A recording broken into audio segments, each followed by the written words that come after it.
एक भक्त जगन्नाथ जी के यहां नीलाचल में रहता था। उसके जीवन में बहुत कष्ट आए, दुखी हो गया। हे नीलाचलनाथ, हे नीलाद्री, मैं तुम्हारे पुरुषोत्तम क्षेत्र में रहता हूं, जहां पर यमराज को भी सख्त मना है कि किसी को नरक मत ले जाना। इस क्षेत्र में जन्म लेने वाले को, जगन्नाथपुरी में जन्म लेने वाले को यमराज देख नहीं सकता, वो पुरुषोत्तम क्षेत्र है।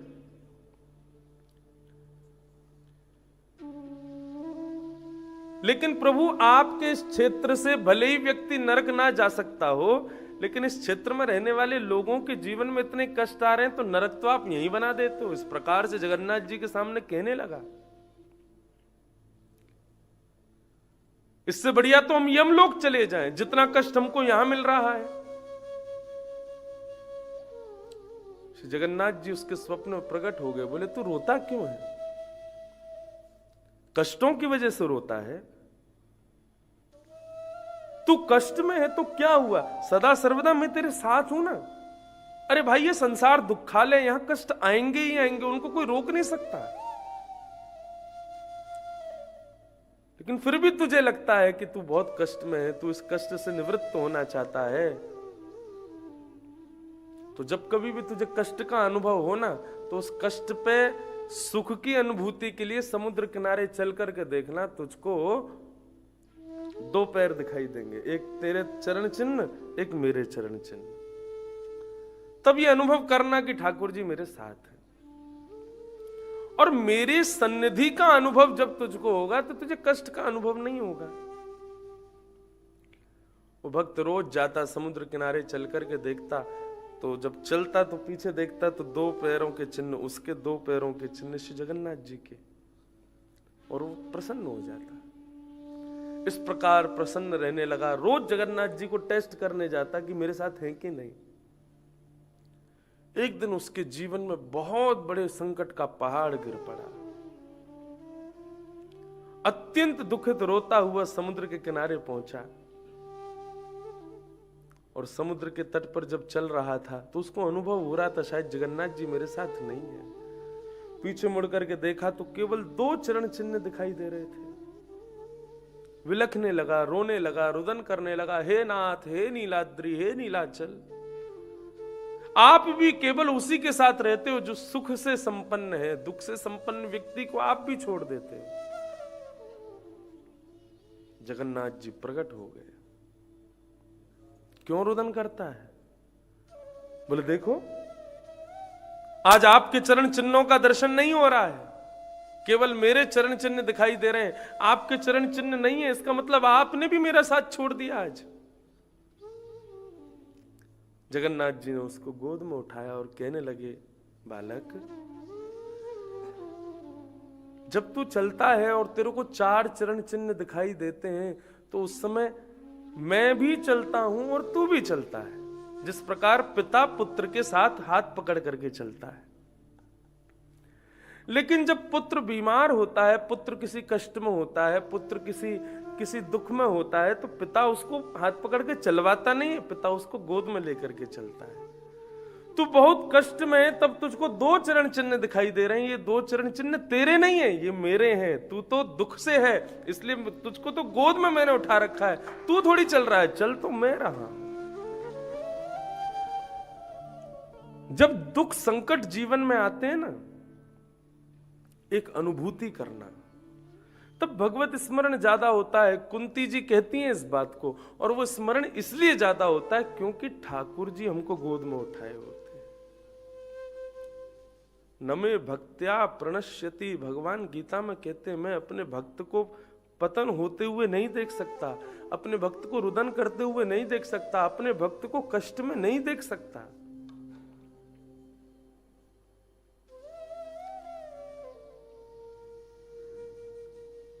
ऐसे श्री जगन्नाथ सदा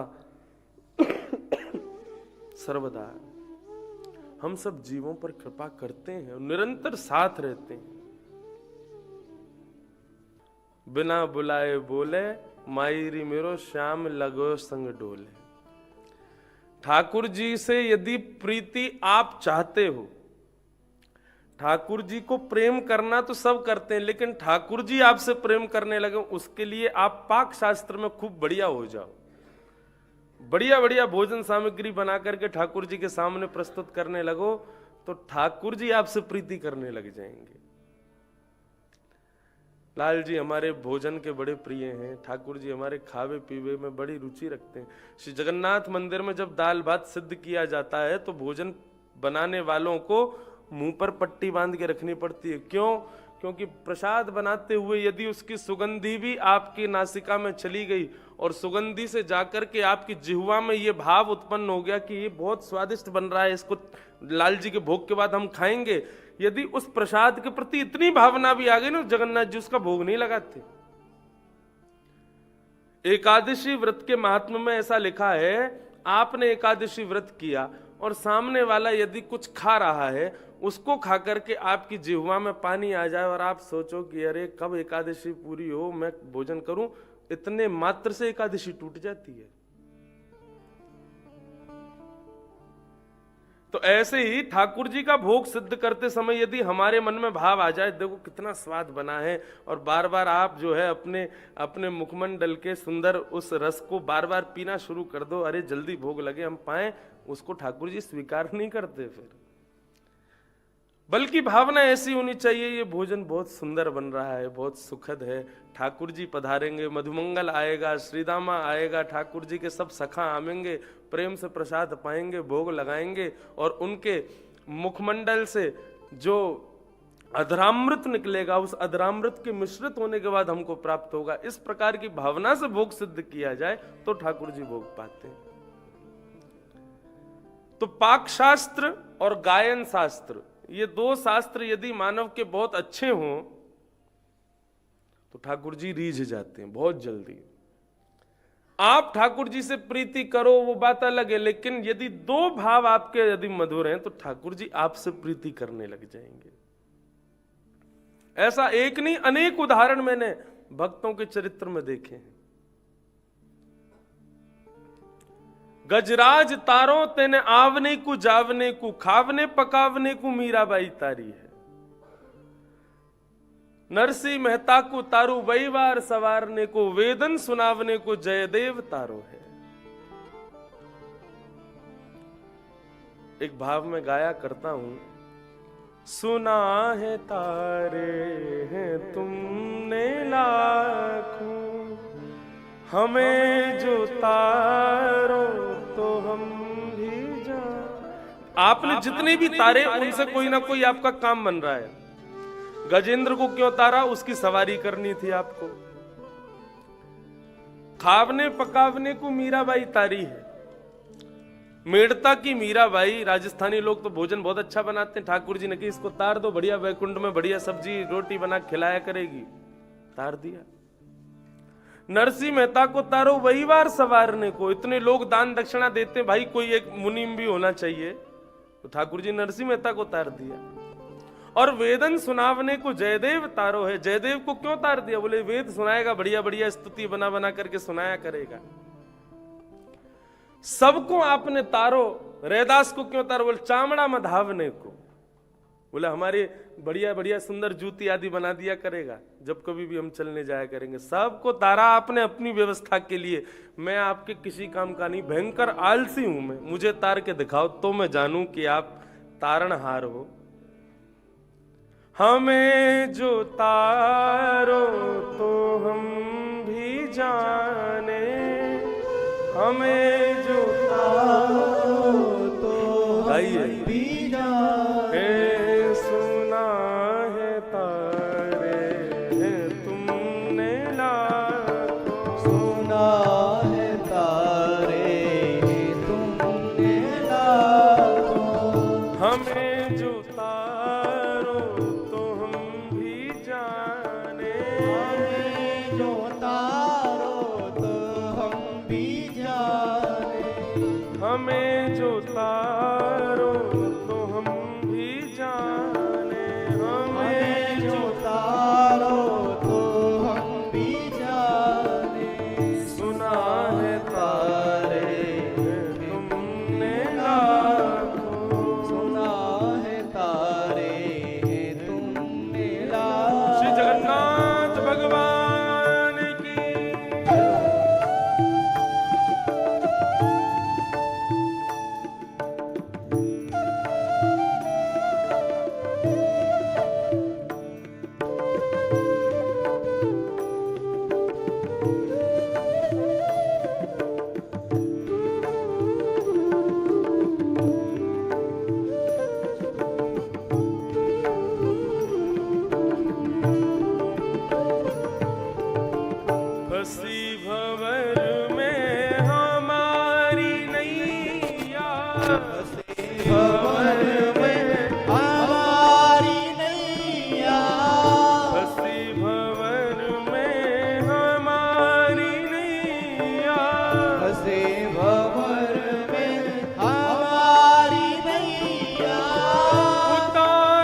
तारे हैं तुम लाखों।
सुना है तारे तुमने लाखों,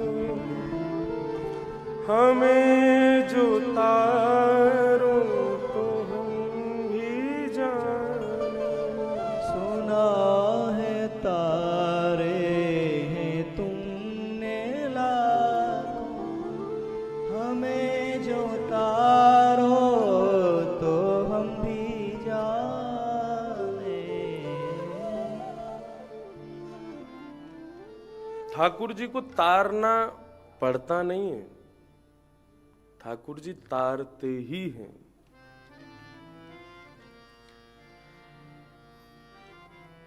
इसी वचन के साथ में आचार्य इस पृथ्वी पर पधारे हैं। भगवान ने, बहुत ध्यान से सुनिएगा, भगवान श्रीमन नारायण ने शेषनाग जी को आज्ञा की कि कलिकाल प्रारंभ हुआ है, हमारे रूप का, हमारे विधि का, विधान का, स्वरूप का, हमारे वेदों का, हमारे शास्त्रों का, हमारे नियमों का, सबका अनादर होना शुरू हो गया है। आप आचार्य रूप धारण करके पृथ्वी पर जाइए और जाकर के इन सबको विधि विधान से सत्य स्वरूप का वर्णन कीजिए। शेषनाग बोले हम नहीं जाएंगे। बोले क्यों नहीं जाएंगे? बोले हमको आप भेज तो दोगे, लेकिन फिर आप बहुत ज्यादा नियम कानून देखने लगते हैं फिर लोगों को उद्धार करने में। इसने इतना भजन किया है, इसने ये नियम किया है, उसने वो तपस्या की है, ऐसा किया है, तो ही आप उसको तारते हो, वरना आप उसका मुक्ति का मार्ग बंद रखते हो। श्रीमन नारायण बोले तो फिर आपकी इच्छा क्या है, आप कैसे जाओगे पृथ्वी पर? तो बोले पहले वचन दीजिए हमको। नारायण भगवान बोले क्या वचन चाहिए? बोले पहले हाथ रखो। बोले कि मैं जो मांगूंगा सो दोगे तो जाऊंगा मैं। तो श्रीमन नारायण ने शेषनाग के भुजाओं पर अपना हाथ रखा। बोले बोलो, हम वचन देते हैं जो मांगोगे सो देंगे। शेषनाग ने कहा नारायण दया सिंधो वात्सल्य गुण सागर येनम रक्ष जगन्नाथ बहुजन्मापराधिनम्।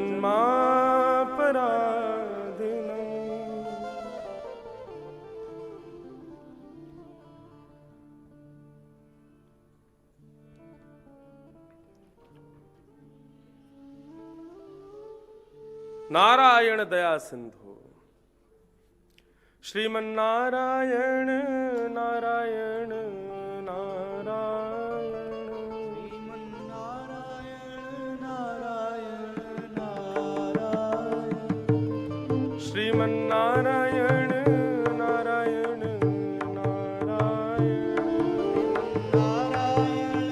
नारायण नारायण भजमन नारायण नारायण नारायण नारायण नारायण नारायण। श्री जगन्नाथ महाप्रभु की जय। बहुत ध्यान से सुनिए सब लोग, हमारी जानने योग्य बात है और हमको ये सुन के खुशी होगी, इसलिए जरूर सुनो। शेषनाग भगवान ने हाथ बढ़ाया और नारायण भगवान का हाथ रख के बोला जो मांगूंगा सो दोगे, पहले मुझे वचन दो तब मैं जाऊंगा पृथ्वी पे। नारायण भगवान ने हाथ रख दिया, बोले जो मांगोगे सो दूंगा, लेकिन तुम जाओ पृथ्वी पर। क्या मांगा? नारायण दया सिंधो वात्सल्य गुण सागर येनम रक्ष जगन्नाथ बहुजन्मापराधिनः।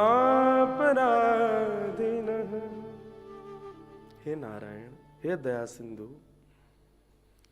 आप वात्सल्य भाजन हैं, आप वात्सल्य के गुण सागर हैं, सब पर कृपा करते हैं, भक्त वत्सल हैं। ये कलयुग के लोग ना, ये लोग बड़े भोले हैं।